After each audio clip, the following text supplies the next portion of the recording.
Movie start होती है एक एक्टर को दिखाते हुए जो अपने डायलॉग्स की प्रैक्टिस कर रहा है। मूवी में वो एक प्रीस्ट है और उसे किसी बच्चे का एक्सॉर्सिज्म करना है। स्क्रिप्ट में कुछ होली वर्ड्स थी जिसे वो पढ़ रहा था और ये पढ़ते हुए हम देखते हैं कि एकदम से इस सेट की लाइट्स फ्लिकर करने लगी। जिस कमरे में वो खड़ा था वो कमरा तेजी से हिलने लगा और एकदम से किसी न दिखने वाली चीज ने उस एक्टर के ऊपर हमला करके उसे मार डाला। सीन यहीं से कट होता है और हम इन सब चीजों से घबरा जाती है क्योंकि अब एंथनी की आंखें भी बिल्कुल वाइट हो गई थी, जैसे किसी ने उसे पोसेस कर दिया हो और वो इवल नजरों से ली को देख रहा था। तेजी से वो वहाँ से ऊपर चला जाता है और ऊपर जाने के बावजूद भी वो ली को ऐसे ही अजीब नजरों से देखता रहा। ऊपर जाकर जैसे ली को होश आ गया था वो अब अपने वॉशरूम में जाकर शॉवर लेता है और ली उसके पीछे जाकर चिल्लाती रह जाती है, आपने मेडिसिन चेंज की है ना, इसका साइड इफेक्ट है, आपको जल्दी डॉक्टर के पास जाना चाहिए। इस टाइम एंथनी उसकी बातों को इग्नोर कर रहा था जबकि हम उसकी बॉडी पे काले धब्बों को देख रहे थे जो इस बात की कंफर्मेशन थी कि वो किसी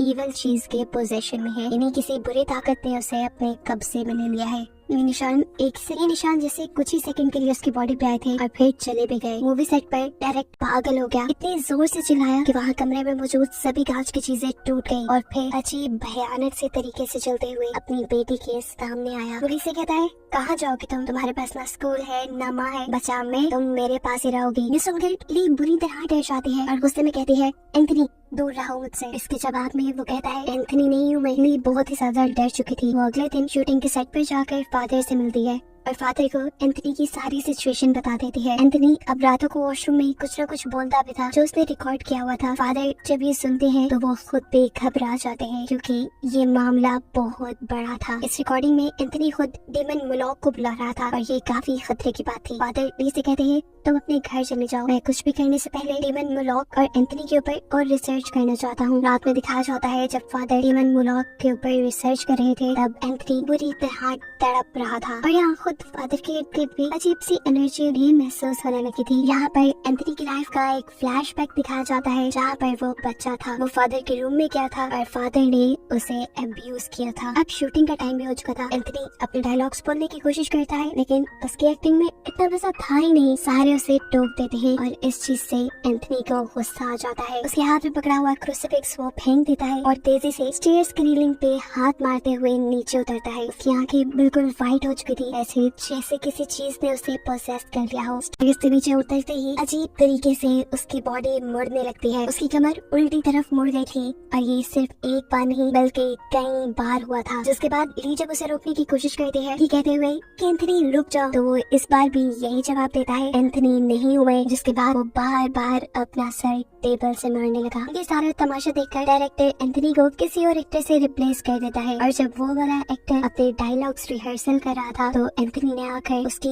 आंखों में कांच डाल के उसे मार डाला। उसकी इस हरकत की वजह से अब इस मूवी की शूटिंग बंद कर दी गई थी, जिसकी वजह से मूवी की मेन कैरेक्टर भी बहुत परेशान थी। वो परेशान थी इसलिए ली उसे अपने घर ही ले आई जहाँ दोबारा एंथनी ने इन दोनों के ऊपर हमला कर दिया। ये दोनों उससे परेशान हो जाती है और उसे वहाँ से जाने को कहती है, जो सुनकर एंथनी विंडो से जंप कर देता है। लेकिन हैरानी की बात थी वो विंडो से नीचे नहीं गिरा बल्कि कहीं गायब हो गया। डायरेक्टर ये दोनों जाती है फादर के पास, उन्हें ये सारी बात बताती है जिसके जवाब में फादर उन्हें बताते हैं कि तुम्हारे डैड को डेमन मुलॉक ने पोसेस किया हुआ है और अब वो वही मिलेंगे जहाँ से पोसेशन शुरू हुआ था, यानी शूटिंग के सेट पर। अगली जब मूवी सेट पे आई तो उसे सामने एक रूम के अंदर बाइबल गिरी हुई नजर आई। वो जैसे ही उसे उठाने के लिए रूम के अंदर जाती है तो एकदम से उसके पीछे एंथनी आकर खड़ा हो जाता है। डायरेक्टर वो बाइबल की वर्स को पढ़ने लग जाती है और एंथनी यानी वो डीमन भी अब उसके साथ साथ उन्हीं वर्स को पढ़ रहा था। वैसे ये वर्स उसके ऊपर कोई असर ही न कर रही हो। डीमन उससे कहता है कि ये मैं सदियों से सुनता आ रहा हूँ और अब ये मेरे ऊपर कोई काम नहीं करती। ली अब डीमन से कहती है, प्लीज एंथनी को छोड़ दो, वो मर रहा है। जवाब में डीमन कहता है, वो तो सालों से मर रहा है। ये कहते ही वो डीमन ली के ऊपर हमला कर देता है लेकिन ली के हाथ में इस टाइम क्रूसीफिक्स था जिसे वो उस डीमन के सर पे लगाती है और डीमन उसे छोड़ देता है। ये क्रूसीफिक्स उसके सर पे लगाने की वजह से डीमन की पावर्स थोड़ी कम हुई थी। ऐसे में जहाँ फादर और ब्लैक को भी डीमन ने पैरालाइज किया हुआ था वो भी उसकी पोजीशन से छूट जाती है। अब फादर डीमन से कहते हैं, तुम एंथनी की बॉडी छोड़ दो, और मेरे अंदर आ जाओ, क्योंकि फादर खुद एंथनी का एक्सॉर्सिज्म करने में कामयाब नहीं हो पा रहे थे। डीमन भी उसकी बात मानते हुए एंथनी को छोड़कर फादर के अंदर आ जाता है। यहाँ से अब मूवी फ्लैशबैक में जाती है और हमें ये रीजन दिखाई जाती है कि क्यों उस डीमन ने सिर्फ एंथनी को ही पकड़ा था। असल में एंथनी बचपन में जब कॉन्वेंट में रहता था तब फादर उसे अब्यूज किया करते थे और अब्यूज करने के बाद उसके सर पे उल्टा क्रॉसिफिक्स बना देते थे, यानी वहाँ पर गॉड को माना नहीं जाता था, वहाँ पर डीमन की वर्शिप होती थी, डीमन की यानी शैतान की पूजा की जाती थी। ये ट्रॉमा बचपन से अब तक एंथनी के दिमाग में था और यही उसकी कमजोरी बनी, जिसकी वजह से डीमन ने उसको पोजेस कर लिया। सीन दोबारा प्रेजेंट में शिफ्ट होते हैं जहाँ अब फादर की बॉडी में वो डीमन है। फादर को बचाने के लिए एंथनी यहाँ होली क्रॉसिफिक्स उठाता है और बाइबल की वर्स पढ़ना शुरू कर देता है। अब उसकी वर्स डीमन के ऊपर असर दिखा रही थी क्योंकि वो बचपन वाले अपने ट्रॉमा से अब निकल चुका था और गॉड के ऊपर बिलीव रखते हुए ये वर्स पढ़ रहा था और ऐसे वो डीमन कमजोर होकर फादर को छोड़ देता है। कहानी की आखिरी जाती थी जिसे दिखाते हुए ये कहानी यहाँ खत्म हो जाती है।